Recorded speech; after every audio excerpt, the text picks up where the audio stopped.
नमस्कार दोस्तों। मेरा नाम अनुज है और मैं हेड कांस्टेबल AWO में कार्यरत हूँ। पिछले साल हमने ज्वाइन की थे।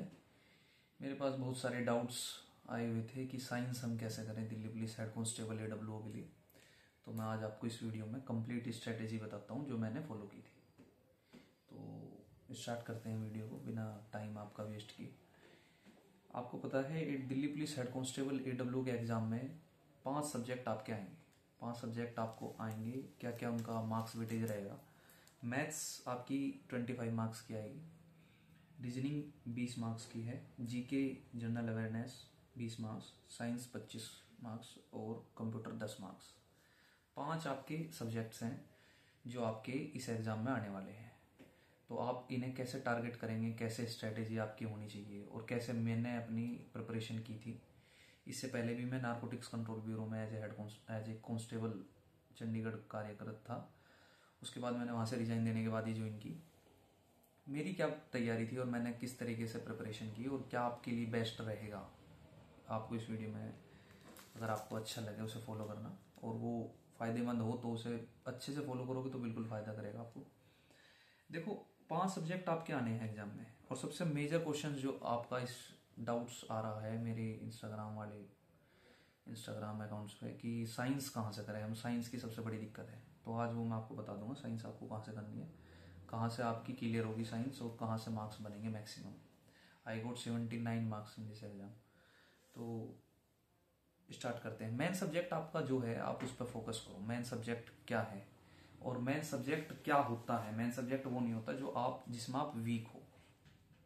मेन सब्जेक्ट वो होता है जिसमें मैक्सिमम मार्क्स लाए जा सकते हैं और मैक्सिमम मार्क्स लाए जाने वाला जो सब्जेक्ट है वो है रीजनिंग। सबसे मेन सब्जेक्ट जो है वो आपका रीजनिंग है। आप कहोगे रीजनिंग में तो मार्क्स आ ही जा रहे हैं हमारे, लेकिन नहीं। मार्क्स जो आपके 2-3 नंबर कमाएंगे ना, वही 2-3 नंबर आपके कट ऑफ में गड़बड़ करेंगे, आपके फुल ऑफ मार्क्स लेकर आने हैं।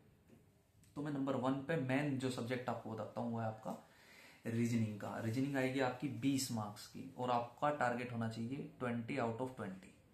तो कैसे हम टारगेट करेंगे रीजनिंग को? सबसे नंबर 1 पे मैं आपको रीजनिंग लेकर चल रहा हूँ। रीजनिंग आपको क्या करना है, डेली मॉक लगाने हैं रीजनिंग के। डेली आप अगर रीजनिंग के मॉक लगाओगे तो क्या होगा, आपको पता लग जाएगा कि आप कैसे क्वेश्चन आएंगे।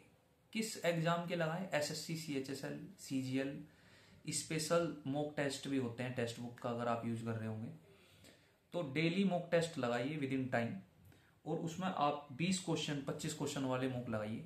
उसमें ये होगा कि आपके 2 क्वेश्चन गलत है, कभी 3 क्वेश्चन गलत मिलेंगे, कभी 4 क्वेश्चन गलत मिलेंगे। आप उनकी एक अलग से नोट्स बुक बना लो, नोट्स रजिस्टर बना लो। उससे होगा ये कि अगर मान लो आपके 3 क्वेश्चन गलत है, अगर आपके 3 क्वेश्चन गलत हैं और आपने अगले दिन 3 ही क्वेश्चन लिख लिए, तो जब आप नेक्स्ट डे टेस्ट दोगे तो वही 3 क्वेश्चन आप देख लोगे कि मेरे ये क्वेश्चन गलत थे कल, और उन्हीं क्वेश्चन से रिगार्डिंग आप चैप्टर कवर करोगे रीजनिंग में, और कुछ नहीं करना आपको। मोस्टली रिपीटेड क्वेश्चन आते हैं SSC में और SSC ही एग्जाम कंडक्ट कराएगा आपका दिल्ली पुलिस का। तो आप क्या करना, रीजनिंग का डेली मॉक टेस्ट लगाओगे। मुश्किल से मुश्किल 20, 25, 30 दिन तक अगर आपने 30 टेस्ट लगा लिए तो फिर आपका एक क्वेश्चन गलत होना शुरू हो जाएगा और फिर वो एक भी अलग अलग चीजों से आएगा, वो आपकी माइनर मिस्टेक होगी। और वो एक भी, अगर ये 30 टेस्ट की जगह आपने 100 टेस्ट लगा दिए डेली, 20 क्वेश्चन हो गए, तो ये एक क्वेश्चन भी गलत होना बंद हो जाएगा और आपके फुल मार्क्स आ जाएंगे। तो 20 क्वेश्चन 20 मार्क्स आपके रीजनिंग के पक्के हो जाएंगे। ये एक तरीका है रीजनिंग कवर करने का। सेकंड आपको सब्जेक्ट को देना है कंप्यूटर। आप कहोगे computer, computer second main subject हुआ अब आपका। सेकंड मेन सब्जेक्ट क्यों हुआ? क्योंकि कंप्यूटर 10 मार्क्स का आएगा और मेरे शायद 9 मार्क्स हैं, 9 या 10 ही है, मुझे पता नहीं करना। तो मेरे कंप्लीट मार्क्स हैं क्योंकि मैंने मिनिस्ट्रियल का भी दिया था। तो एक में मेरे 10 हैं, एक में मेरे 9 है। AWO में शायद 9 है या AWO में 10 है, मिनिस्ट्रियल में 10 है या 9 है, ये डाउट है। तो 10 क्वेश्चन आपके कंप्यूटर के कैसे हैं? क्या सोर्स होना चाहिए कंप्यूटर को पढ़ने का? कंप्यूटर की एक बुक ले आओ, ल्यूसेंट की। ल्यूसेंट कंप्यूटर की एक बुक आएगी, उसमें मैक्सिमम सार है, बहुत सारी चीजें हैं, सिलेबस है, क्वेश्चन भी है। तो आप उसे पढ़ना स्टार्ट कर दो डेली 1 घंटा। तो आपको क्या करना है, डेली 1 घंटा अगर आप कंप्यूटर पढ़ोगे तो 10 क्वेश्चन है जो ये, इनमें 10 के 10 अगर आप 1 घंटा डेली कंप्यूटर करोगे तो मैक्सिमम 2 महीने के अंदर, 1.5 महीने के अंदर आप कंप्यूटर की बुक कवर कर दोगे। और उसे रिपीटेड पढ़ना है अब आपको, यानी कि मल्टी टाइम्स पढ़ना है। एक बार के में नहीं क्लियर होंगी चीजें, मल्टी टाइम्स पढ़ना है। मल्टी टाइम्स कैसे कि 2 बार 3 बार वो बुक कवर करनी है टिल एग्जाम, जब तक आपका एग्जाम है। अक्टूबर सितंबर अक्टूबर में, तब तक आपके 10 मार्क्स कंप्लीट हो जाने चाहिए। उसके बाद आप मॉक लगाओगे ना, तो मॉक लगाने से ये होगा कि आपने पूरी रिविजन पढ़ ली, तो आपके सारे क्वेश्चन लगने शुरू हो जाएंगे। 2 सब्जेक्ट कवर हो गए आपके, यानी कि 20 + 10 30 मार्क्स का, 30 नंबर का आपका मैंने आपको बता दिया AWO में कैसे कवर करना है। तीसरा जो सब्जेक्ट है हमारा मेन सब्जेक्ट, वो है साइंस। यानी कि आपको डेली क्या करना है, रीजनिंग का मॉक लगाना है। दूसरे नंबर पे क्या करना है, मॉक लगाने के बाद उनके नोट्स अलग अलग रजिस्टर में लिखना है। तीसरे नंबर पे आपको क्या करना है, कंप्यूटर पढ़ना है डेली।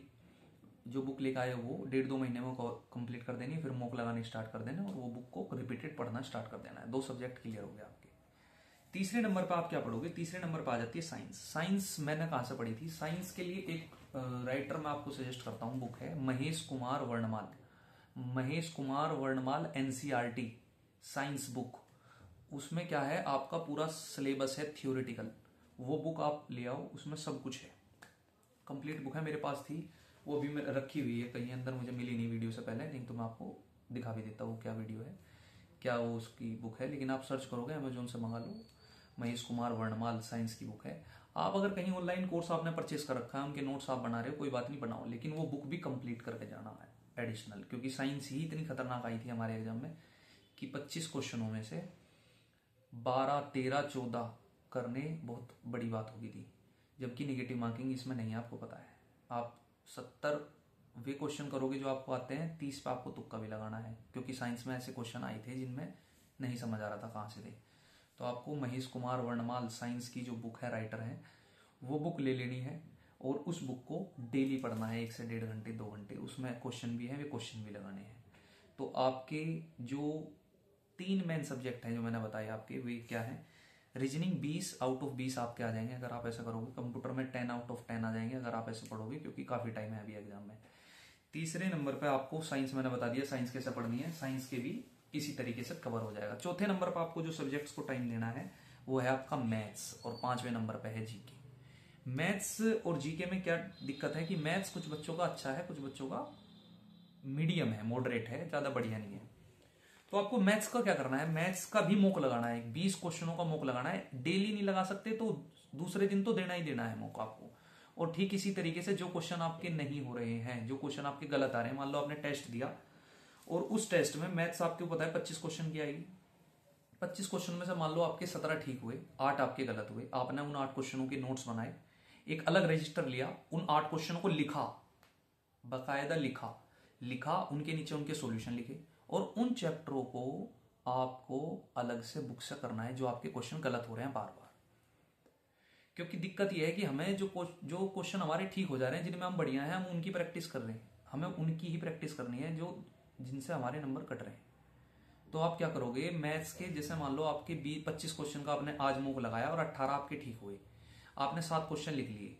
अगले दिन आप जब टेस्ट दो तो उन 7 को पढ़ लो, क्या है क्या नहीं, उनमें आपकी कहाँ गलती हुई थी, कहाँ माइनर मिस्टेक हुई थी, सब लिख लो 7 क्वेश्चन। अगर मान लो अगले दिन आपने टेस्ट दिया तो ये धीरे धीरे धीरे धीरे धीरे जब आप टेस्ट देना शुरू करें, लास्ट में आपके क्वेश्चन 2 से 3 गलत होना शुरू हो जाएंगे, और आप इतने मॉक लगा दोगे एग्जाम तक, इतने मॉक टेस्ट लगा दोगे कि हर तरीके का सवाल आपके सामने आ जाएगा। और आपके यहाँ अच्छा जो कुछ चैप्टर ऐसे हैं जिनमें आपकी बार बार गलत हो रही है, वे चैप्टर अलग से पढ़ लो, वे चैप्टर नोट कर लो कि भाई मेरा टाइम एंड वर्क का क्वेश्चन बार बार गलत हो रहा है, डिस्टेंस और टाइम एंड डिस्टेंस का क्वेश्चन गलत हो रहा है, तो वे चैप्टर आपको अलग से किसी पर्टिकुलर बुक से कर लो जिसमें क्वेश्चन होना चाहिए बस। बुक कोई भी खराब नहीं है, बुक कोई भी 100% बढ़िया नहीं है, आपको अपने तरीके से अपनी तैयारी करनी है। ये हो गया मैथ्स का तरीका जो मैंने आपको बताया। अब आ जाते हैं हम जीके पे। जीके के जनरल अवेयरनेस के 20 क्वेश्चन आते हैं, और जिसमें सबसे मेन और बड़ा वेटेज रहेगा आपका करंट अफेयर का। तो करंट अफेयर के लिए मैं आपको सजेस्ट करता हूं, बुक है स्पीडी की नाम की बुक आती है, स्पीडी मंथली करंट अफेयर आ जाती है, महीने का करंट अफेयर उसमें होता है। तो आप क्या करोगे, उसमें जैसे आपने 1 महीने के लिए आप स्पीडी की बुक ले आए और आप उसने उसे पढ़ना शुरू किया, कोई वीडियो डेटेड 2-2 घंटे के आप वीडियो लोगे, उसके नोट्स बनाओगे, तो ये टाइम वेस्ट है। आपको क्या कर रहे हो, आप वीडियो बना के आप क्या कर रहे हो, वीडियो बनाई आपने, नोट्स बनाए, क्योंकि 1 घंटे की वीडियो है करंट अफेयर की, 1 घंटा आपको नोट्स बनाने में लगेगा, 2 घंटे आपने वेस्ट कर दिए। इससे अच्छा है कि आप जाओ 100 रुपए की किताब ले आओ 1 महीने के लिए, और उस किताब को डेली आधा घंटा पढ़ना स्टार्ट कर दो। आधे घंटे में आप क्या पढ़ोगे, क्या तरीका होना चाहिए उसका पढ़ने का, मेन तरीका क्या है, उस स्पीडी के लास्ट के पीछे 800 क्वेश्चन है, और 800 क्वेश्चन का मतलब है कि वो क्या है, ABCD 4 ऑप्शन आपको मिलेंगे और 4 ऑप्शनों में आपको 800 क्वेश्चन मिलेंगे। तो एक महीने के अंदर और कुछ ना हो आपको 800 क्वेश्चन तो तैयार हो रहे हैं, और वे 800 क्वेश्चन आप रिपीटेड पढ़ो, आपको मजा आएगा। डेली 100 क्वेश्चन कर लो, 50 क्वेश्चन कर लो, 50 क्वेश्चन में 16 दिन में आपने 800 क्वेश्चन कर लिए, और 16 दिन में आपने 800 क्वेश्चन कर दिए, फिर उन्हें रिपीट कर दिया, एक महीना कंप्लीट हो गया। अगले महीने फिर आप नहीं ले आओ, नहीं लेकर आ सकते, PDF उसकी डाउनलोड कर लो, और अगर आपके पास टाइम है तो उन्हें थ्योरेटिकल भी पढ़ लो।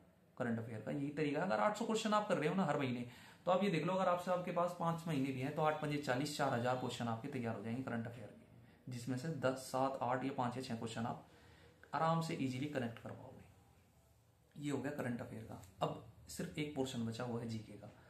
जीके कहां से पढ़ें? जीके आपके पास या तो नोट्स अवेलेबल होंगे पहले से, क्योंकि 10 से 12 क्वेश्चन जीके के आएंगे, 7 से 8 क्वेश्चन करंट अफेयर के होंगे उसमें।